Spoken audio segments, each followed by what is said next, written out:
皆さんこんにちは、竹林です。今日も YouTube 動画ご覧くださりありがとうございます。春になりましたので久しぶりに奥入瀬渓流に来ました。さて今日は研修会の時のグループワークの発表をうまくするためのナッジのお話をします。研修で座学の後にグループワークをするという機会が増えました。その後で各グループからの発表をする場面の時に、せっかくだったら自分たちのグループでした発表を他の参加者にもスパッと伝えたいものです。しかし往々にして残念な発表というのもあります。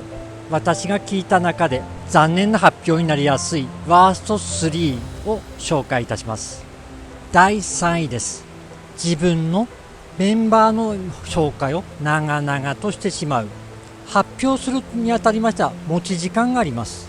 その持ち時間の中でオーバーしてしまうと次のグループの時間が短くなってしまうにもかかわらず、相手にとってしてみると誰がメンバーになるのかというのはそんなに重要な意味を持たないです。聞いている人はメンバーの紹介の間全く興味を持っておりません。早く本題に入ってほしいかなというふうに考えてしまいます。本題に入る前にイライラのスイッチを押してしまいます。